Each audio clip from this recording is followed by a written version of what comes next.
All right, we're on the podcast now with Tara Dower joining us from Colorado. Tara, how are you this morning? I'm good. I got a workout in right before this, so I'm feeling pretty pumped that I can finally get back out and like do activities, which it always feels good to get those extra endorphins in the morning. Yes, it does. So, I know listeners can't see this, but you've got a great microphone setup, it looks like. But in the background, you're actually sitting inside what looks to be like an A frame tent, which is probably a first on the podcast that we interviewed someone who's in a tent. We were saying off mic that you're in Colorado right now and you guys got a couple inches of snow, recently. Yeah, I'm watching some friends' cats. They're hiking the Ice Age trail right now.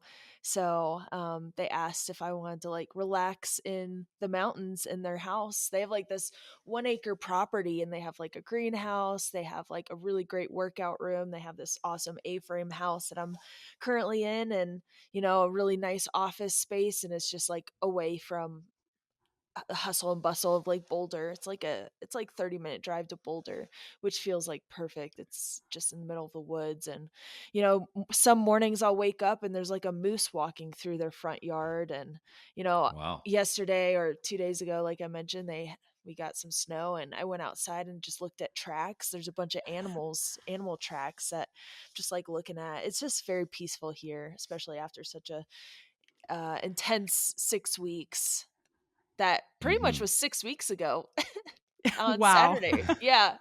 An intense 6 weeks of just physical, emotional, mental, having to be locked in, and then I'm sure the aftermath of finishing and just, setting the world record, and just everyone being in the media, that was probably, like, pretty demanding as well, so you probably needed a chance to step back and, for your own mental health.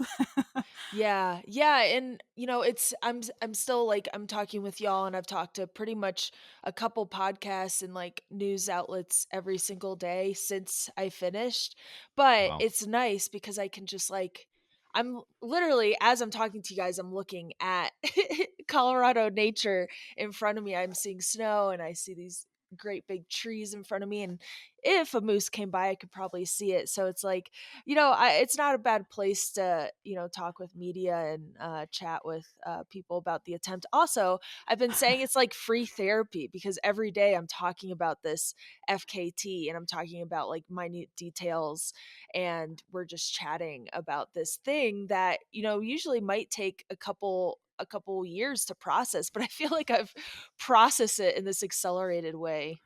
Wow, that's really Huh. neat. So before we get into that, I always love to hear how people got into running because I feel like everyone's story is so unique.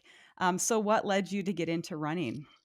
Yeah. Well, I grew up pretty active. I had a family who, we went hiking and we camped a lot, and they kept me in sports a lot. Pretty much, I played softball and I played soccer, and I think like soccer kind of um, turned me into the runner I am today because I played midfield. Nobody else wanted to play midfield. You wanted to be the hero and play forward, or want to be the defense that just kind of sat back there and hung out.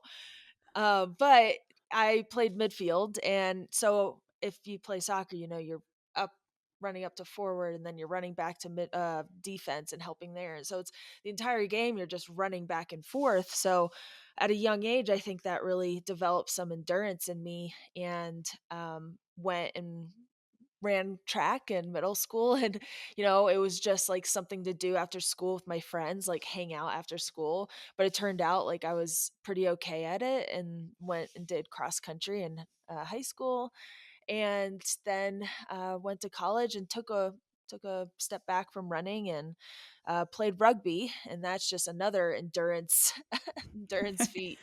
um yeah, and so I think it's just like being such an active person, I think it was easy to transition into an endurance sport.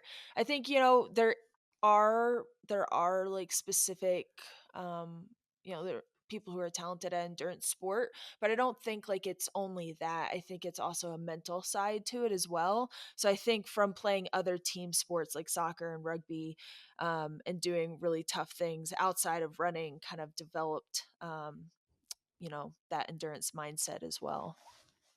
And the fact that you're, willing to take on big goals and not back down from challenges and things like that. Yeah, yeah, for sure. Yeah, because you actually finished the Hard Rock 100 in Colorado before you started your Appalachian Trail FKT attempt. Yeah. You Yeah, finished was it like fourth place 3 woman. yeah, 3 or 4 weeks before, I think it was, before I started. That's a lot of epic feats in 1 year right Yes. there. Yeah. Yeah, my mentor, I have 2 coaches really, but, I look at Carl Meltzer more as a mentor these days, and he was like, he looked at my schedule, he was like, "Oh, you've got, like, Hard Rock and then you got the AT. Maybe, like, you should put the AT off, like, that just seems like a lot." And I was like, "Ah, well," like, typically with AT-FKTs, what people do when they're about to attempt one is they take off like races, or they take off like, these, if they're into 100-mile races, or if they're into like ultra marathons, they don't race for pretty much from like 3 months before. And so, I was like, well, nobody's ever done it before where they've done a race going right into the FKT. So who knows? It might help. And so, for Hmm. anyone listening, if they're wanting to attempt a FKT, that might just be like the new way to do it, is like do a really tough race. And it's probably just, I've been calling it a good training day. Hard Rock was a good training day for the AT. Wow. Yeah, no kidding. So take us back. I mean, you have through hiked the AT before uh, several years ago. What, made you interested in the Appalachian Trail to begin with? And I know we say Appalachian, you say Appalachian. So for listeners who are confused, you say it more correctly. I know we're both from the West, so oh, we're a little bit where you guys from Well, hey, in the West? we're in the West. I'm from California and Angie's from Okay. Montana. But we wanted to say too that we're like 5 miles from the AT from our house right here. in Pennsylvania, so Oh, wow. yeah. Whoa, Angie where was in just Pennsylvania? Which part? We're in Carlisle. We're about Oh my actually gosh, a yeah. few miles from the I halfway know point. exactly where that is. What is that park called? Right there in Pennsylvania. What is it called?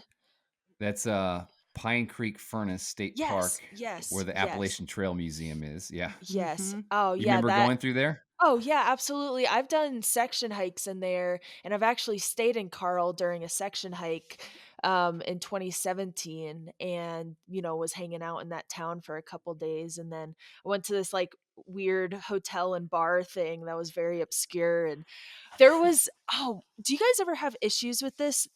When me and Rascal, she was pacing me on the day we were going through here, and the day that we went past that road that, you go right across the road where you can go into Carlisle, I think it is. But do you guys ever have issues with deer following you in the park? I No. have had a lot of deer lately. Depends on the time of the year, but I've been seeing them a lot and they have no fear. They just stand there and look at me. Yes.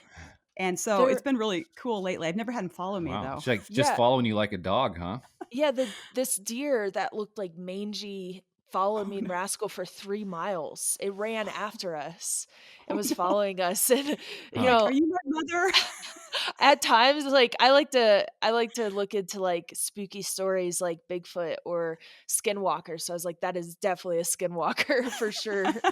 It's following us. But right in there, watch out for those freaking deer, they're Wow. sketchy. Yeah, They have yeah. no boundaries around here. No, absolutely not. Uh, Yeah, so you asked about, getting started into, getting interested in the Appalachian Trail. When I went into college, I watched a documentary. It was like 2013 or 2012 about the AT. It's by National Geographic. It's such a well done documentary about pretty much, I mean, so many facets about the Appalachian Mountains. And it talks about, the through hikers. It talks about trail names. It talks about, the community and the culture, like nature around in this area. It's just so well done. And I remember watching that and just being so incredibly amazed by the trail. It's just like so cool. And that is where my fascination began. And I was like, after college, like, I don't want to rush right into a career. I want to through hike the Appalachian Trail. And so that's where that interest began. So you through hiked it. Did you go north or south?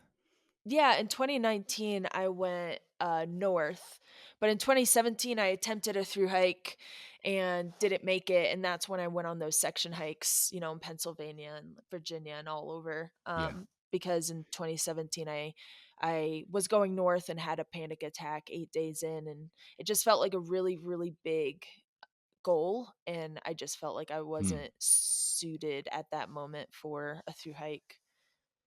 Mhm. W- So in 2019, how many days did it take you? Yeah, it took 5 months and 10 days to through hike the entire thing. Did you Okay, do it by let's. yourself, or were you with friends, or how did that work? Yeah, 6 months before that, I married my husband, Oh, and cool. we jumped on the trail. It took a while, 6 months of, like, saving money, so we ate, like, $5 when they were $5 Little Caesar pizzas pretty much every night just to get prepared, and by the end of it, 5 months, the last resupply point at A-Ball Bridge, we actually ran out of money right there. Yeah, but we found a My way. goodness. So from 5 months and some change down to 40 days it took Yeah. you, which is amazing. Last we had Scott Jurek on the podcast after he set the FKT going north, and I think you beat him by like 6 days. Yeah, yeah, because he beat Jen by 3 hours, so I think it was, like, around 46 days. Mhm. Yeah. How much planning went into this? Such a huge challenge and like getting your crew together and the logistics. Like how many months did it take just to plan? Yeah, I would say, like, it's off and on planning, like, luckily, sometimes I'm a procrastinator and other times I'm not. So with this, like, I wasn't procrastinating, so I essentially, like, started from the moment I, got a solid crew. So Rascal was the crew chief, and I Who asked is her. that? Yeah, Rascal, I actually met her in New Jersey on the thru hike. She Okay. is my best friend, and she was a solo through hiker. And she had some guys she was hiking with, and we just connected because, I mean, at the time she was so much faster than me. She is a fast hiker.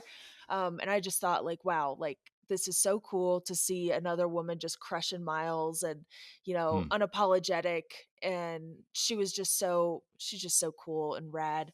So we became really quick friends on the trail in 2019. And she has been a part of other FKTs, the Mounds of Sea Trail, which went across the state of North Carolina. It was like 1,175 miles, and that was like a cluster F of a time. She was there, and everyone was learning how to do this FKT thing because I withered away, and that was probably the hardest FKT endurance effort I've ever done.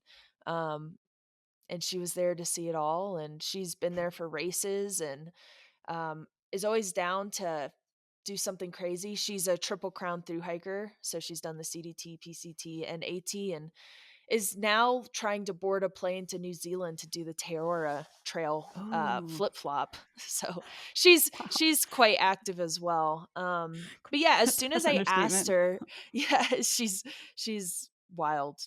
But as soon as I asked her at Trail Days, uh, not it was like 2023 is the year I asked her, and like she was like, "No, I'm going to hike the CDT that year." Being this year, and I was like, "Oh, well, you could also go Sobo and leave in 2 weeks and hike the CDT." So that's exactly what she did. In 2023, she just like quit her job and hiked the CDT, and then was ready for to be crew chief for the attempt this year. So pretty much after I got her on board, I mean, it's so important to have a crew that you can trust, and I knew she was the one I wanted on the team. If it wasn't her, I had my mom, and she was totally down. But I think it takes like two people you really trust, and I trust both of them. So as soon as Rascal was on board, I knew I could get into planning. So it was pretty much a year and a half of planning Wow. and recon and making spreadsheets and Training's just part of my daily life, so I wouldn't say like training was a part of it, but just a lot of like logistics to go through. And did you guys have a big van?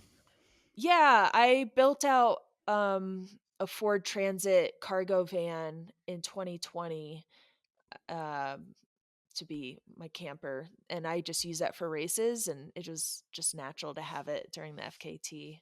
Nice. It That's doesn't. what we need, Angie. We need an MTA camper van. Not that I'm going to do what you do, Tara. Dude, Well, it's so helpful though. Like it's so helpful to have like a space, especially just for races. Like if you're just going to races, like sleeping in your own private space, not like a hotel. Like hotels are great, but I just find that I sleep so much better in the van Mm. cuz it's your space. Um yeah, it's so helpful. But sounds like you slept on the trail yeah, I sometimes. was gonna say you probably didn't sleep much in the van. Yeah, it was about half and half that we did, tent camping and van camping because there's a couple things I wanted to implement for this FKT. I listened to a lot of different approaches from people who've attempted this FKT, and um, I realized that, to beat the really tough record, Carl Sabe's really tough record, I had to keep as consistent mileage as possible. And so what that looked like is, sticking to that 50 odd mile per day average. And the way to do that, like these road crossings, as y'all know, I mean, you live right there in Carlisle, you know that they're not like evenly spaced out where it's like, oh, you can do 54 this day and 54 that day. And you get to the van, Hmm. you have to camp along the way. And luckily for me, I'm just so used to sleeping in the tent. And I actually slept better in the tent, and it's a very comfortable place. It's just like it reminds me of the through hike, and just something about sleeping outdoors is it's so comforting. So Yeah. Rascal and JP is a teammate of mine on Ultra, and um, he came out for a month to help in New York. He came through the very end, New York to Georgia, and him and Rascal would essentially backpack all three of our gear up this mountain wherever we were camping, where it was going to be that even amount of miles, set up camp, and then I would roll right in. They would feed me and strip off my socks, start cleaning my feet, and then throw me in bed, and I was asleep. And that was kind of the same with the van, except we were able to do a lot more. So we could do like a hot soaking of the feet in Epsom salt. We couldn't do that when we were tent camping. So we had a lot more like recovery things we could do at the van. So usually it took a little longer to get to bed because we had so many things we could do. Um, but yeah, I tent and I van camped a lot. Sounds like NASCAR. Like you're the race car and they're the pit crew. Oh And yeah, you roll through that's and they're giving you new socks and shoes, like new wheels on the oh race car. yeah. That's exactly the analogy I use. Like I am the physical embodiment of this FKT. I am like the race car, and they are the pit crew, and the pacer's the driver. And so the pit crew is changing the tires, like you said, with the shoes. They're fueling me, and the pacer is, leading me down the trail. And I see some comments on, especially Facebook. I mean, that's where the debauchery happens. It's always Facebook comment sections. But I see Facebook and Let's people, Run.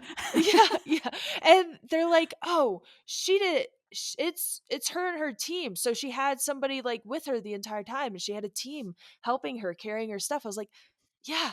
Yeah, it's a team effort. It was a complete team effort."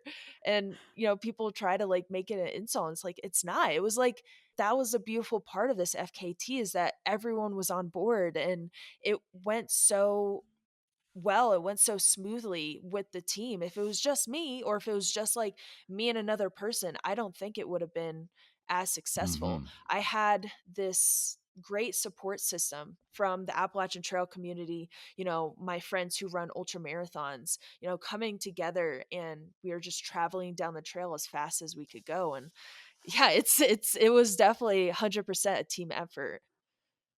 What That's did your great. daily schedule look like? I mean, how early did you start? Kind of take us through like what you would eat, how much you would eat, some of those nitty gritty things.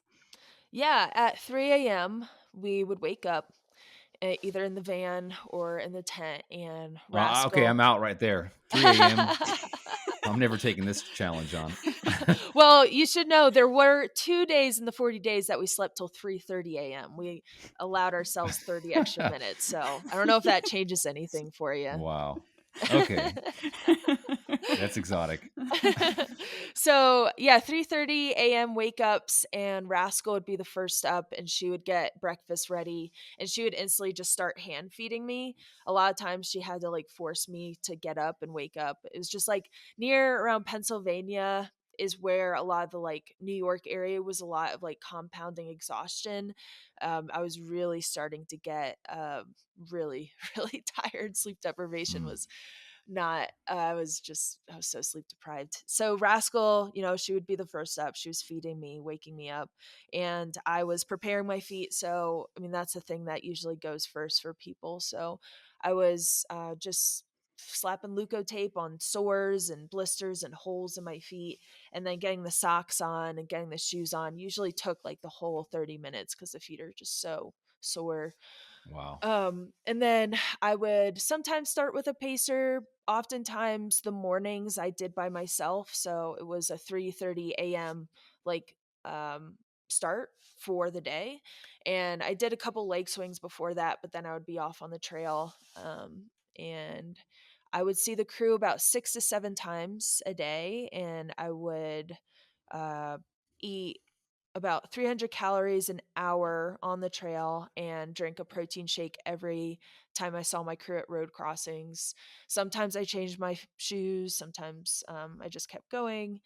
And we would end around anywhere from like 8:30 was really really good, but it was pretty much 8:30 to like 10:30 Wow. was the end of the day, and it took about an hour to settle down for the night, get fueled for the next day, and treat the feet, and then get to bed. And we slept, I mean the crew was on the same schedule, so we all slept like on average about 5 hours a night was like Mm, the if I got wow. anything less than 5 hours, it was a really hard day the next day. Wow. Wow. That sounds brutal. And according to Runner's World, you took 3 showers in 40 Yeah. days. Yeah. Yeah, and 2 of them were in my friends Amy and Steve's van. They have this kitted out van. It's incredible. So she became like the the chef. She made incredible food. She took on all the nutritional needs for me and like the whole crew. They would make dinner for everyone. But she could make anything in her van. And they also had this little shower in there. So I was in this shower that was like, for 2 of the showers, there's like this little shower that was honestly so glorious. The hot water on my skin, it was just like, it was so perfect. Even though it was so tight, it was just like the most perfect thing. And then one of those was in New York. We had to go to a hotel. That was the only time we spent a night in a hotel. And I was not happy about that because, you're 15. I spent, the entire 40 days, I was right there on trail, pretty much like right there, if not like, an eighth of a mile at another like parking area with the crew. Like we were always right there on trail. And so we had a police officer that told us we could not stay at this parking area, and I think the crew just felt a little uncomfortable. Sometimes there can be a power trip there, so they're like, we're just not even going to worry about this, we're just going to go to a hotel. And it was 15 minutes away, but that shower was also really really nice. I think I just like sat in the shower for a couple minutes just disassociating. You're like, "I'll be sleeping in the shower if anyone wants me." Yeah. Just soaking the grime off. Yeah, there was a lot of dirt. Oh my goodness. I bet you saw some beautiful sunrises along the way. Hmm. Yeah, that was my favorite. That's always been my favorite thing is like pretty much like sunset, sunrise in Virginia. They're just it was my favorite state because as soon as we got into Virginia, it was just this incredible view, just pinks and oranges and reds and the sun coming up. It was just so gorgeous. I That's always been the thing I love the most when I'm spending time on the trail. But yeah, Virginia was beautiful. And Virginia is your home state, correct? Yeah, So we're yeah, always that's a little bit biased towards our home state. yeah, yeah. It's got it's I just the trail is so well maintained. The Hmm. community's incredible. The mountains are very diverse. You could be doing some rocky technical trail, and then you could have this really smooth single track. It's just really well graded, and I just love Virginia. Especially after a nice change from Pennsylvania, all the rocks. Yeah, luckily, like, I built it up so much in my head that this was gonna be so difficult, like, the rocks were gonna, like, slow me down so much, and I was gonna be, like, really, I was just gonna be very sore from the rocks, and at that time, I got the Ultra Olympuses. I was using the Temps before, and so the Ultra Olympus has the most, like, cushion, and I just flew over those rocks. I was like, "Wow," and, also Pennsylvania, from my through hike, I remember it being really difficult, probably because of the rocks, but I also seem to forget that Pennsylvania is pretty much flat. It's not like a super mountainous part of the AT, and that was really Hmm. nice. It's kind of like a respite from what I had been doing prior. Yes. Wow, I'm surprised to hear that. I know it's flat here in the valley where we are, but it feels like it undulates a lot. PA does, constantly going up and down. Yeah, I don't know what it was. I just felt like I think the trail was, there's that area through like Duncannon, but like the trail Yep. was just like really smooth. Like, yeah, there were the hills, but it wasn't incredibly mountainous. Okay. Mhm. Oftentimes in like Pennsylvania or like when I was in obviously like Vermont, like those are just very mountainous areas. So I got through like Massachusetts, Connecticut, New York, and New Jersey pretty quickly. So those were pretty flat as well. But then going Hmm. right into Pennsylvania, it just felt not as hard as I was making it up in my head to be. All you have to do is flash back to Hard Rock and those Yeah. mountains and be like, "Okay, I can handle the Appalachian Mountains." Oh my gosh. Yeah. Yeah. Doing hard rock, I think was just a really good training in multiple ways.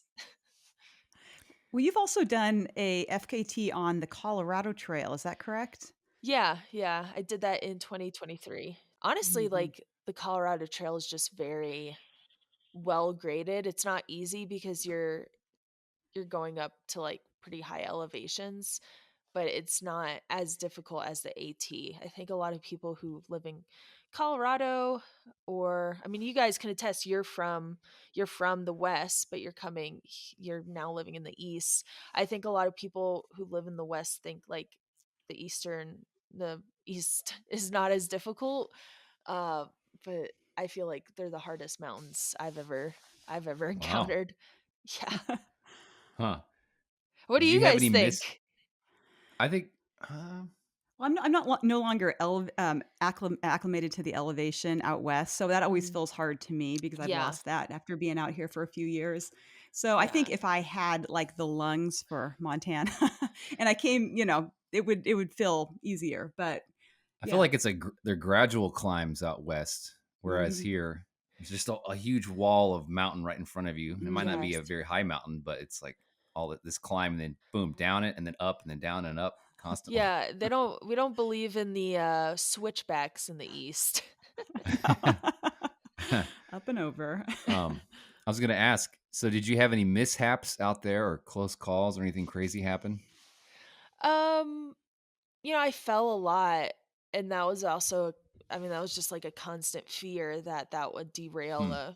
the entire FKT, because as part of the team, my job was to be the runner, was to be the one to complete the miles. That was my only job when everyone else is doing their job, pacing and making food and coming to road crossings and helping me with my feed and doing all these other things. So they were doing their job. So I was always afraid that my job, I would fail in some way by injuring myself. So I had a lot of like really violent falls, and um that was pretty much the only Wow. close calls, I would say.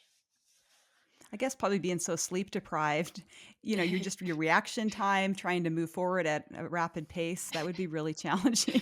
Yeah, my pacer JP, he did the most miles. He did about 550, but he often said that I would find the only thing on trail, the absolute only thing to trip on. There would be like a smooth trail and there'd be like one route, and I would just find it Yeah, and trip on it. Uh, it's ironic. Yeah. oh. So how did you keep yourself moving forward when you were by yourself? I mean, you're probably feeling sleepy at times. Did you listen to music or, audiobooks? How did you work with that? Yeah, there was several things I did. Um but when I was by myself, like sometimes it would be like really nice to just like be on my own, and I often find like my most motivation when I am by myself. I think I'm very internally motivated. Even though when I'm with people, I think like, oh, I need people to be around me to motivate me. I think it's just I have this way of like self-motivating that just Hmm. resonates better than if I had somebody with me. Uh but there were often mornings where I'm just like so completely exhausted. I'm taking like a bunch of dirt naps and just like so like it's just mornings were so difficult to get going. And I didn't use caffeine consistently till about Virginia, like I think it was like the end of Virginia. So some mornings I just had to fight through the exhaustion and not use like any caffeine. Wow. But when it was really tough and when I wanted to just stay caffeine free, I sang a lot of musicals. I had musicals downloaded on my phone. And, to also when I'm by myself, you don't have somebody you're talking with. So the animals don't, like bears, don't know you're there. So it's good to Mhm. have something playing out loud so you don't startle the bears. And I mean, you guys know that's where things could go wrong is if you startle them. So oftentimes I played these musicals out loud on my phone and just sang along to them, and that did the trick, keeping me awake. Huh. Wow. So, break down what a dirt nap is for people who have never taken one before. Yeah, a dirt nap is exactly what it what the name implies. I'm laying in the dirt and I'm taking a nap, and I would feel pretty uncomfortable with taking dirt naps by myself because I think I took a couple, but I was always afraid I was going to sleep longer than I wanted to. So oftentimes I took them, I asked my pacer, I was like either going up a climb, I was exhausted and I just needed like a little break, or is like super sleep deprived. I just need like a little nap. So I just asked them to time me for like anywhere from like a minute to like I think the most I ever went was 3 minutes, and I would just lay Hmm. down in the dirt wherever I was and take a quick snooze and be up and ready to go. Wow. I That just want is to I just pretty want to tell listeners, okay, for listeners, if the mafia offers you a dirt nap, don't accept it. It's more permanent. Means something totally different. That's funny. Wow, that takes a lot of discipline to be able to get up after 1 to 3 minutes. I think I would not be motivated to Yeah. get up again. They probably need like Well, a lift to get me I th- going. I think I think I taking the dirt nap was a luxury at that point. So just being able to sleep for like a minute, Mm. we mostly did a minute and a half. That was like what we came to. That was like the best amount of time. I think like having a dirt nap and having my pacer let me take a dirt nap, because oftentimes I lost autonomy and they would make decisions for me. So when I asked for one and they said yes, I was like, thank you. Thank you. Kissing their feet, like already asleep at that point too. So I think it was like a big luxury to be able to like take a little snooze. So I know, in the marathon, because our listeners are into marathons, and you get halfway done in a marathon, half marathoners finish, they peel off, and you're like, oh man, I still got double this distance. And how can I do it? Or when you get to the last 10 miles, you think that. And how do you deal with those thoughts? Like when you were halfway and you're exhausted by before you even hit PA, you're in New York and you're exhausted and you're like, I got more than halfway still to go. Or even during the day, you got to do 54 miles a day. And let's say you bang out 30 miles and you're like, oh, I got so many more miles to do. How do you deal with those thoughts? I think like the overall mileage was really exciting to get to. I don't think I ever thought like, oh man, like at 1,000 miles. I remember that point. I never thought like, oh man, I still have so much to go. I think it was just like, oh my gosh, I'm at 1,000 miles. That's awesome. That's a lot of miles. Wow. So I never really thought that, but when I was doing daily mileage, so when I was in the day and I was like, those were oftentimes the hardest moments where I'm like, I have done 30 miles and it feels so hard right now. Even like I remember Mm, getting to 40, and like 40 feels so long in the Appalachian Mountains. And I still have like Rascal towards like I was in New York where we really started ramping up the mileage. And I mean, I was having to do like, anywhere from like 50. We're consistently hitting like 50, anywhere from like 55. 55 felt really nice, but it was like 56 to like 60 miles per day. And so when I got mm, to 40 miles for the day, it felt so far. And like that is so many miles, but I still have like anywhere from like 15 to like 20 miles left. It's like, oh my gosh, that was always the hardest point, because by the time I got to 40, it was pretty much like 2, 3, 4. And I knew, like, I was just doing the math and I was like, this is going to take so long. So, exactly. yeah, it was pretty difficult daily mileage. But like overall mileage, it was like really exciting to get to those points where it was like, oh, like I have 1,000 left, or I have there was oftentimes with these through hikers, they put these I don't know if you guys have seen it in your park, but they put like the mileage on the trail. So like the nobos put like, oh, we've gone like 100, 200, 300, and they'll make it with little rocks and sticks. They'll make a little memorial like 300 miles and commemorate that. So when I'd see that, it was just like, oh my gosh, that's so great, so exciting. What a milestone. That's really cool. So it sounds like you just have to enjoy the journey as much as possible, have a upbeat attitude, kind of to get yourself out of those negative thoughts when you're out Yeah. there. Yeah, I mean, I don't think people have asked me if I would do the PCT, and I've never spent a lot of time on the PCT. Um, but I think it would be difficult, perhaps, I don't know, because I don't know that trail as well. But I have so many fond memories from the Appalachian Trail, like through hiking it, but also doing section hikes. I've done section hikes with my dad, my mom, and my brother separately, many with my mom. I've gone on section hikes with some really good friends, and the entire through hike with my husband, and just remembering good times from that is like, I really truly enjoy this trail, and I know it's coming, Hmm. and I'm excited to experience it in a new way, because I had gone Nobo every section hike, every through hike, or the one through hike I did, I was going northbound. So going southbound, I was able to experience it in a whole new way. And so I truly enjoy the trail. I truly enjoy the Hmm. community and the culture. Um, and it was, yeah, it's just such a great experience looking back. I really enjoy it. And I think like if I if I didn't know what was coming, if I didn't have all those experiences, like if I had done the PCT, I don't know if it would been as successful, but who knows? Maybe I'll do PCT and have a different attitude about it. For someone who wants to hike it for the first time, would you recommend going north or south? Yeah, definitely north. South is I think that's for more experienced backpackers. If you're experienced and you want a challenge, I think it's a good way to start, because there's less people going southbound. It is um, you're getting the hard stuff done with in the beginning. But if you're not as experienced, I would probably say go northbound. Hmm. Hmm. Oh, I gotta sneeze. Oh, there we go. So what was the point where you thought like, okay, I have this record in hand? I mean, was there any point where you just really thought like, okay, I've got this?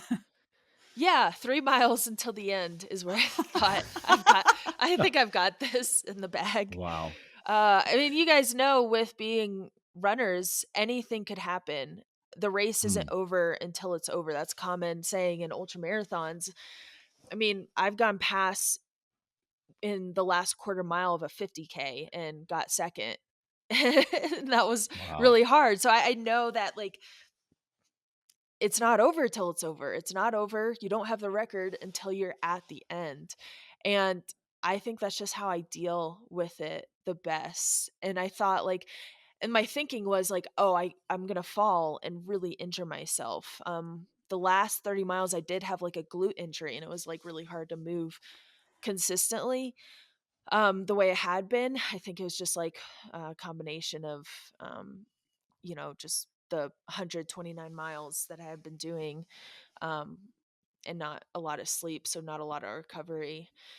So eh, I was really afraid. I was from the exhaustion, from the sleep deprivation, I was going to fall and just break my kneecap and not be able to finish. So when I got 3 miles out, I thought, okay, if I do break something, I could at least crawl to the end.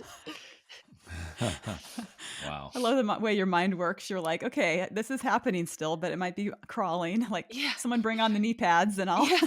Yeah, I was thinking like, okay, how can we get like a walker or crutches in time for me to get to the end if I needed them? It reminds me of when you first qualified for Boston, and I knew you were going to make it, and you've been working on that goal a long time, and you're like 200 yards from the finish line. And I was there to cheer you on. I was on the course and I said, "You're going to make it, Angie. Wow." And you gave me a look like, "I don't know if I'll make it." I was having those thoughts like I could face plant right here and like Yeah. be over. Yeah.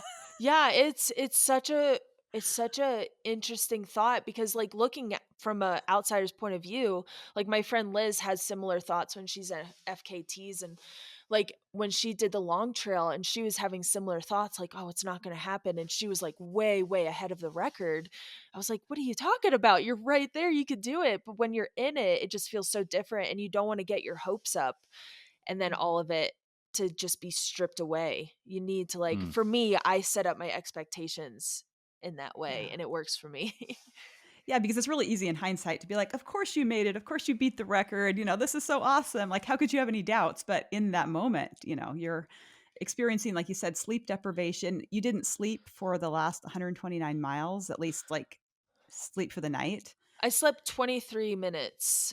I passed the van and I was crying for the last 5 miles with Rascal, just crying the entire time. And she was like, we need to get you a nap. And so Yeah. she put me to bed for 20 minutes in the van. And then I woke up and I said, I need 10 more minutes. And she says, you get three. And then I went back to sleep for three and got back up and cried some more and got back on trail. Wow. You have to have pretty like solid people for sure for your crew because they can't like get into that mindset like, oh, I feel sorry for you and kind of like let you, they really have Yeah. to keep you on track. Yeah. I think that's like a really interesting point.